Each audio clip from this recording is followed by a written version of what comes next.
guys, Yasna Carlos to another episode of Dimitra's Dishes. I have another delicious 60-minute meal for you, and this one includes dessert because you guys demanded it, and so I am bringing it to you. Today we're making a delicious potato and ground beef stew that's going to also have some green peas in it. We're going to serve this with some basmati rice, and we're also going to make a nice salad with a mint yogurt sauce with it. And for dessert, we're making simple and easy palmiers, just a few ingredients that come together in like 20 minutes. And doesn't get simpler than that. It's gonna be delicious. Your family's gonna love this one. Let's get started. So I make this about once a week because it's so comforting, it's delicious, and it keeps well in the fridge and tastes delicious for like 3 to 4 days. So I usually make a bigger batch. I'll usually double this, and I'll have some in the fridge, and the kids will take it to work or school, and we'll have it during the week. I love to have things in the fridge that keep well. It starts off with an onion. I have a large onion here that I'm gonna finely chop.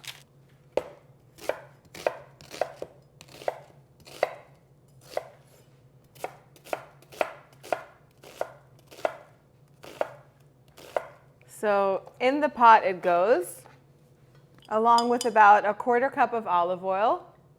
And I'm also going to season with a little pinch of salt. The onions are going to cook until they're soft and golden over medium heat. That's going to take about 8 to 10 minutes. So the onions are ready. Now I have some grated garlic here. I keep it frozen. And so I'm just going to put a heaping teaspoon in here. Otherwise, you can go ahead and grate 5 or 6 garlic cloves. That will do. And since it's already grated, it's just going to warm through in just a few seconds. You don't want to cook it longer. Otherwise, it can burn and get bitter on you. And then I have 2 pounds of ground beef here. You could use ground turkey, ground chicken, ground lamb, whatever your favorite meat is. I took it out from the freezer a little late, so it's still somewhat frozen, but it'll work. Just going to break it up a bit. Now we're going to season it. So I'm going to add some salt, some ground black pepper, put as much as you want, crushed red pepper flakes for heat. Leave them out if you don't like it spicy. I like to go a little bit spicier in this dish.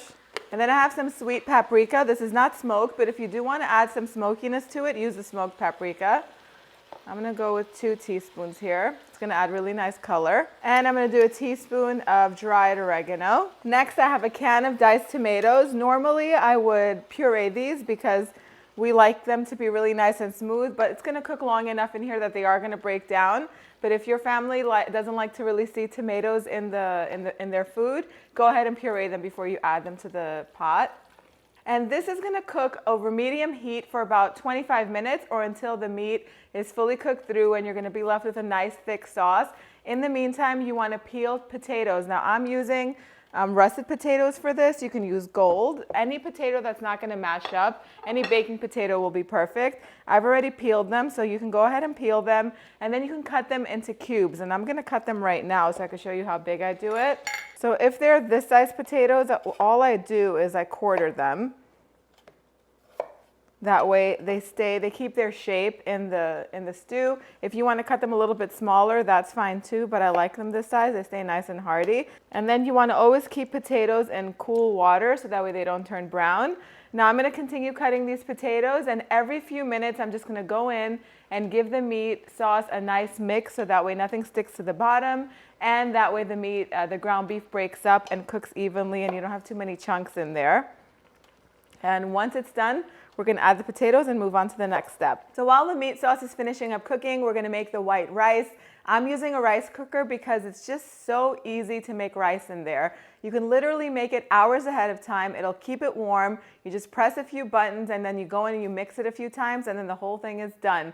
So you can make this in the morning before you start your work or before you leave for work, or at this point, anytime. It'll keep it warm. It'll be ready for you for whenever it's dinner time. So I have 2 cups of rice in here. I've rinsed them really well. So when you're cooking rice, what you want to do is rinse out the water like about 4 or 5 times using cool water until it runs clear. It's going to get rid of any dirt that's in there and also the excess starch. Now usually with rice it's a 1-to-1 ratio. So since I have 2 cups of rice, I'm going to add 2 teaspoons of salt, also 2 cups of water. If you want to add more flavor, you can do chicken broth instead with a little squeeze of lemon juice. That's going to be really nice too. And then I'm going to add 2-3 tablespoons of olive oil. I'm just going to mix this up. And I'm going to put the basket back in the machine. You just turn it on. and then you press white rice.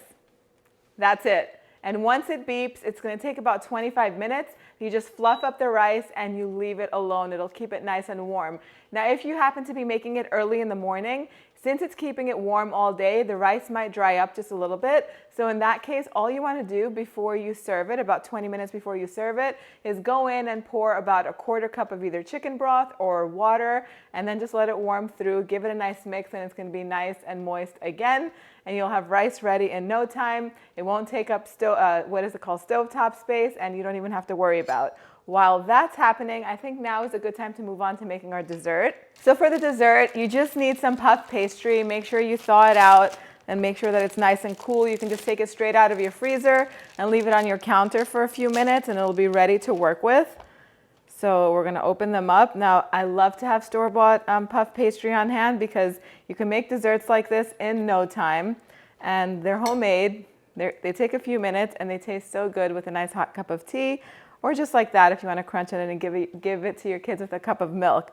So I'm going to open them up, and they're still a little slightly frozen, so I'm going to let them lay flat for just a minute or so that way they're easier to roll out. You just want to roll them out with a rolling pin on a lightly floured surface so that they're about 1 inch bigger on each side, keeping the rectangular shape. So now you just want to take some granulated sugar and you want to layer on a decent layer so that way it's covering the whole surface of the puff pastry. You can flavor the sugar with a little bit of cardamom. You could even do some cinnamon.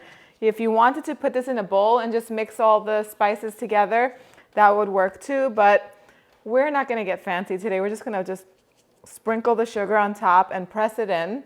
And then I have some ground cinnamon here. I'm just going to sprinkle it on top. You can do some cloves too if you wanted to. That is good enough. And then I'm going to take it and put it on the widest side facing me, and I'm just going to roll it up. Both sides, I'm going to roll them halfway towards the center. And try to roll it up tightly so the sugar stays in there. Now, if you have time, you could stick this in your freezer for about 15 minutes so that it can set and they can hold their shape. But I'm just going to cut little palmiers out just like this. Make sure to use a sharp knife.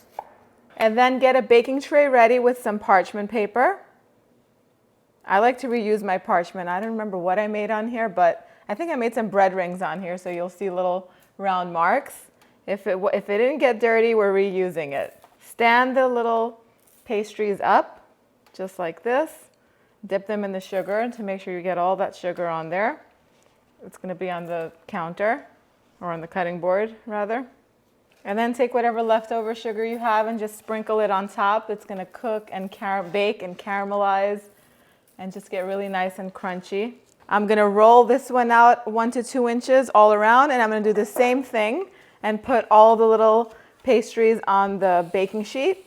So this recipe makes about 25 palmiers. My oven is preheated to 400 degrees Fahrenheit.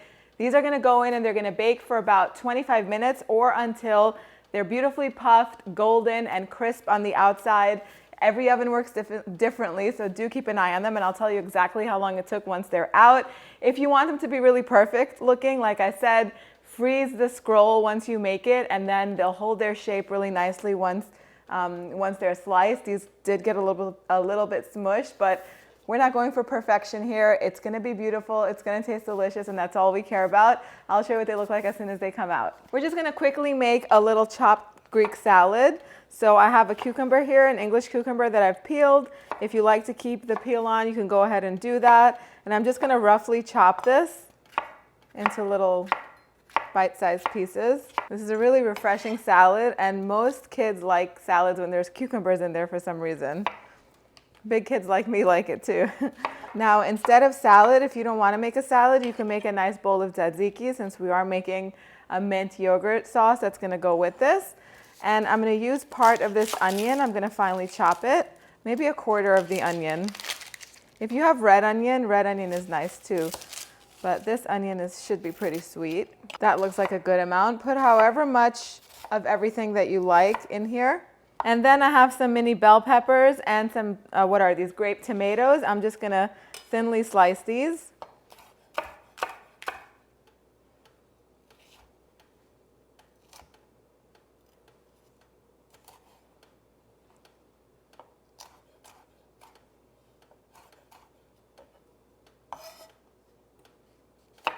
Now I'm going to drizzle some really good quality Greek olive oil. Now if you can get olive oil from Kriti, that is the best kind. I might be a little biased, but it's pretty good. We should start selling olive oil in the near future, hopefully maybe by next fall. So keep an eye on that. And I'm going to sprinkle with a little bit of salt. Give it a nice mix. And I forgot oregano. We're going to get some oregano on this. Dried oregano. Give it a mix, and I'm going to crumble some feta cheese in here. If you want to, you can throw some Kalamata olives in this salad. That would be good too. I might do that right before I serve it. Sprinkle a little more oregano. And that's it. I'm going to give this a mix, and the salad is ready. Super simple. You could get the kids to make this while you're finishing up the meat sauce. Now we're going to make the yogurt sauce. So the yogurt sauce does not get simpler than this. You just want some fresh mint and some plain yogurt. You could use Greek yogurt for this, but honestly, I like the whole milk plain yogurt better because I do want this to be on the thinner side. So if you do have Greek yogurt, what you can do, if you like it thick, leave it like that. But if you want it a little bit on the thinner side, a little more saucy, just add a little bit of water to it or even a little splash of lemon juice. But if you add the lemon juice, you're still going to have to add some water to thin it out. So we'll get the yogurt in the bowl.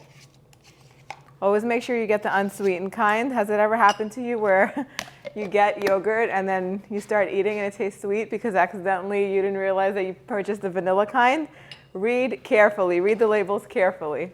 So all we need is a few mint leaves. Just gather them up tightly. Make sure that you wash them really well in some cool water and just finely chop them. Add the mint leaves to the bowl with a little pinch of salt and some black pepper.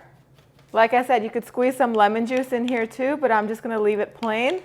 Mix it really well, and now we have everything ready. All that's left is to add the potatoes and the green peas to the meat sauce. So let's take a look at the meat sauce and see where we're at. Yes, this is what it's supposed to look like. As you see, the onions are beginning to break down. You're going to see that there's hardly any liquid left. You're still going to have some little pieces of onion in there if you didn't finely chop them the way I did. But that looks good. I'm going to add the potatoes, a little bit of salt.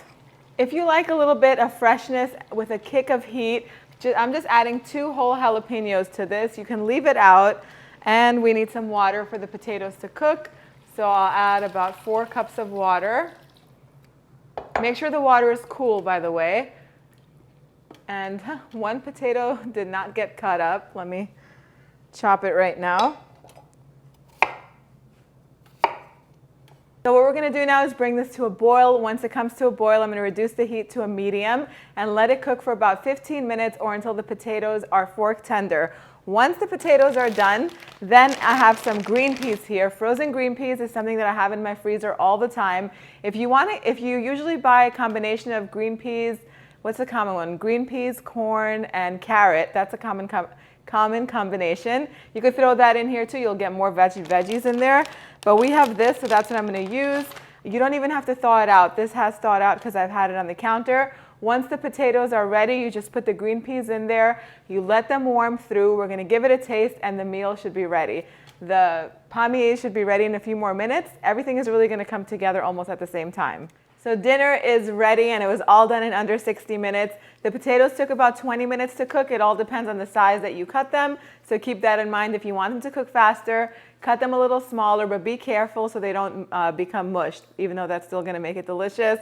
It is going to seem like there's a little bit too much water in there, but the potatoes that is, they're going to absorb the liquid, and the stew is going to get thicker. But if you do want a thicker sauce in there, just add less water. It's that simple. The rice is ready. Once the rice cooker beeps and it's done, you just want to go in there and fluff it up, and you could leave it in there and your family can help themselves, or you can transfer it to a platter and sprinkle some parsley on it.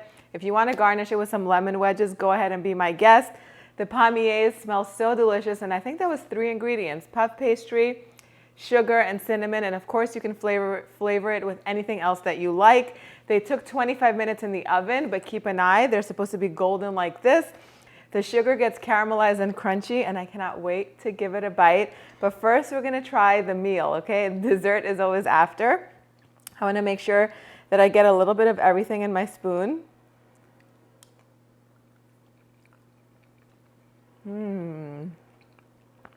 So much flavor. So comforting and homey. The green peas add a little bit of sweetness. The salad is so fresh tasting.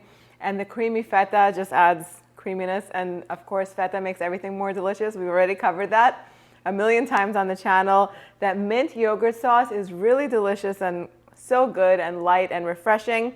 The rice is also very nice and light. If you want to keep this lower carb because we already have potatoes in it, just serve it like that. You can do it over cauliflower rice actually. Or if you don't want rice at all and you want to serve this with some nice toasted bread, be my guest and do that. Let me know how you're serving it in the comment section down below. But make it for your family because this is delicious. All of the exact measurements are in the description box down below. And if you want to print the recipe out, as usual, it's on dimitrasdishes.com. Since I have a major sweet tooth, it is time to taste these palmiers. And they look so nice and crisp. I'll take this one. You hear that? So delicious. You get dessert and all these things in 60 minutes. If you want more of these recipes, comment below. If you have any recommendations of things that you want to learn, post that in the comments as well. Thank you guys so much for spending time with me today. I'll see you all next time. Yes,